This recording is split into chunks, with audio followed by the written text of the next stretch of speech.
All right, how's everybody doing tonight? As always, this is Crusader Talk Radio, trying to be crusaders in the truth. Boy, the truth is hard to find even when you're looking for it. We're put on by the Civis Gravis Society at civisgravis.org. We like to thank our emergency responders and military personnel for keeping us healthy and safe. And all those people working at the vaccine spots for COVID-19, I'd be scared. I salute them as well. Thank them for being there and doing their job, because they're bound to come in contact with somebody with COVID-19. And I don't think any of us really want to mess with it. And as always, we want to turn sheeple back into people, self-thinkers, free thinkers. Political correctness isn't always a sign of correctness. But nonetheless, let me see, I got to bring him in. We got Kev on today. How you doing, buddy? I am very good. How are you?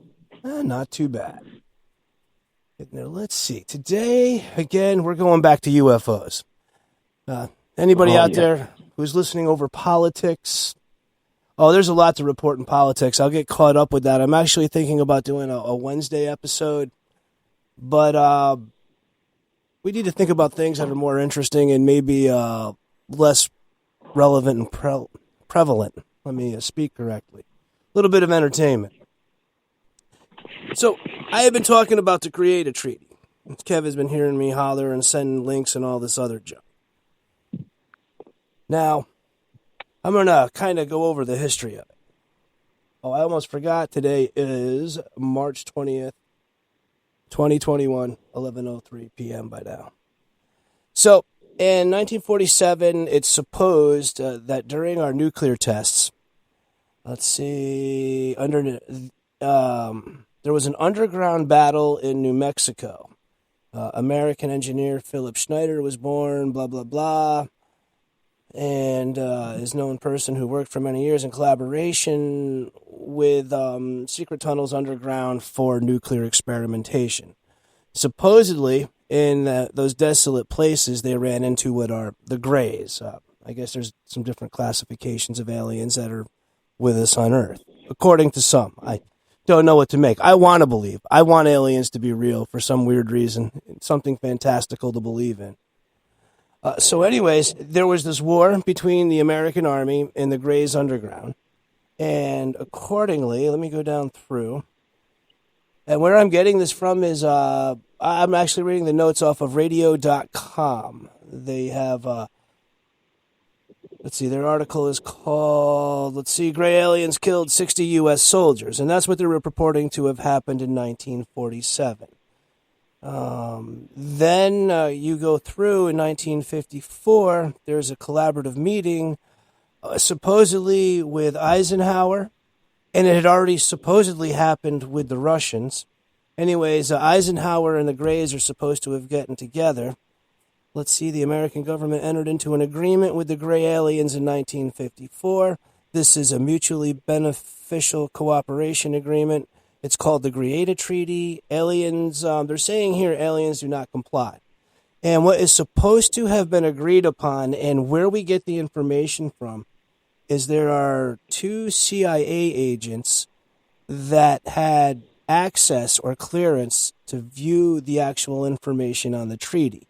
Supposedly, they went into those secret archives and viewed the treaty, and there are official stamped government reports from them about the content and what is in the treaties. So from that, it does stink because it's turning into secondhand information. But we have to consider if those agents are telling the truth or not. But from that, there was an agreement between Eisenhower and the Greys that humans won't make war on them. They won't eat us in fantastical numbers, but they wanted permission to obtain us and study us. And we wanted technology, both biotechnology for our health, the electronic, nuclear physics type technology, so we could reach out to the stars and expand. Now, in some instances, they say that the Greys would not agree.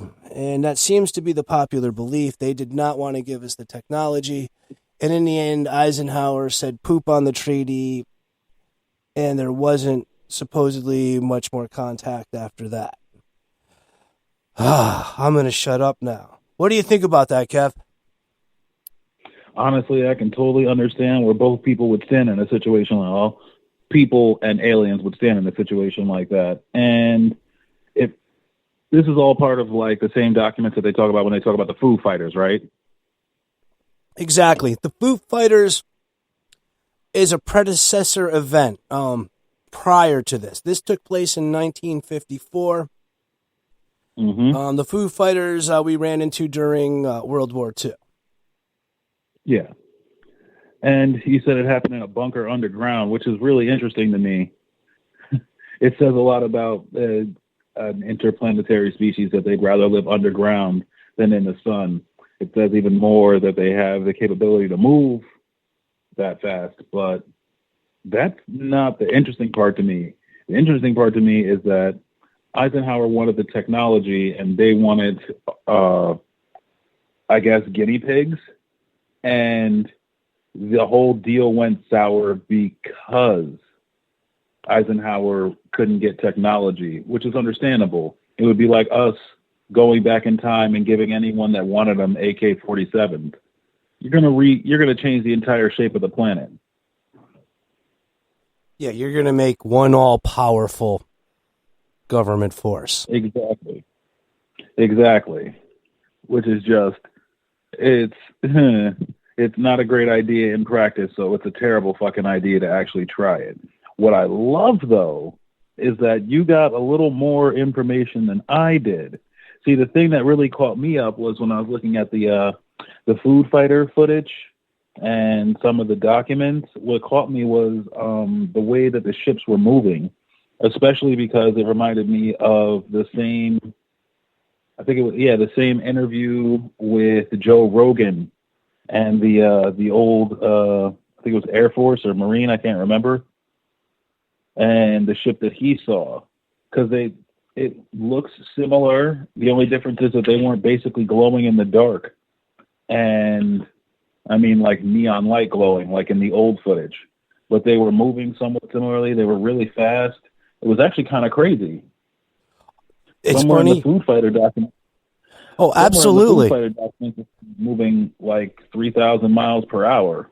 What astounds me is that it seems like it's picked up speed since if you look at the Joe Rogan interview and you look at the Food Fighter footage, you're like, wow, it's kind of crazy because whatever technology they have seems to have gotten a lot faster. Or they were just, what's the word I'm looking for, trying to get the hell out of the line of sight or as far away as possible so it wouldn't look like anything that they could describe. You're absolutely right. The Foo Fighters description and what we've seen in video from the Nimitz incident is now backed up by a third piece of evidence. It's coming from Center Intelligence Advisory Committee, an assigned watch committee of the CIA, a report of an unidentified flying object on September 20th, 1957. And it states, reference is made to a memorandum of September 23rd, 1957 on a captioned matter which reflected an intelligence advisory committee and an evaluation of our air defense command. It states today... Now, here's what interests me. What it's stating is a radar event. The Advisory Committee evaluation of an Air Defense Command report that radar stations at Montauk Point.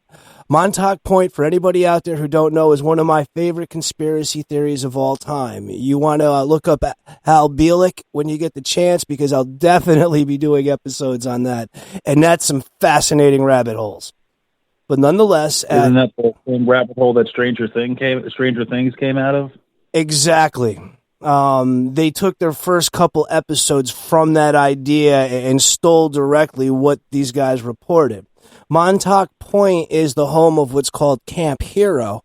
And up until the 80s when it was shut down, it had a giant radar and some underground laboratories. And there's all sorts of crazy reports. So I don't even want to get into it because I'll lose 2 hours of time on that All alone. time. But anyways, Montauk Point, Long Island, New York, and Benton, Pennsylvania radars detected an identified object proceeding in a westward direction with an altitude of 50,000 feet and a speed of 2,000 knots, approximately 2,300 miles per hour. On September 20th, 1957, the IAC intelligence evaluation of this report reflected that it is highly improbable that a Soviet operation is responsible for the unidentified flying object. Reports of September 20th, 1957. It then goes on today, an executive session of the IAC. Let's see, Director, Air Force Intelligence advised that although the ADC has not completed its investigation of the evidence on this matter, they are continuing indications that the object detected was an atmospheric phenomenon. And then you'll see a few days later, if you look at the news reports from that period, that the press was trying to pull the air balloon with lightning at the same time, and all sorts of cockamamie stories were coming out. But as to get back to the original point, this supports the speed reports and the plane acceleration reports from both experience at the Foo Fighters and the hard evidence that we have from the Nimitz.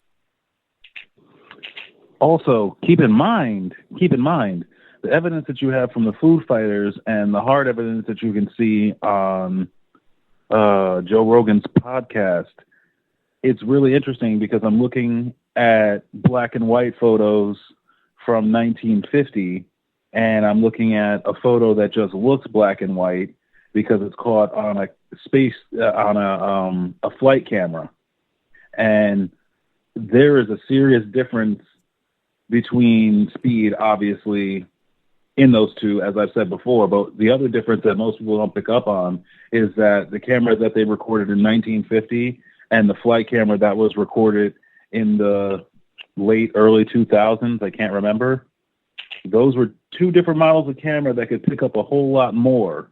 And these things were still flying so fast that their eyes couldn't catch it in slow motion.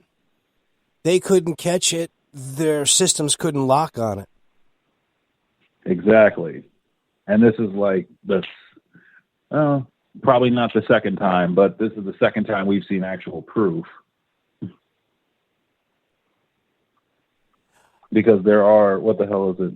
It's not a conflicting story. Something is flying really fast, faster than anything rightly should be flying if it has any kind of gravitational pull. And it is flying at that speed, at a speed that we can't even conceive, it right in front of us and then disappearing, which is insane to me. Well, now we can flip over. The same reports were made 6,000 years ago by Egyptians, by Sumerians.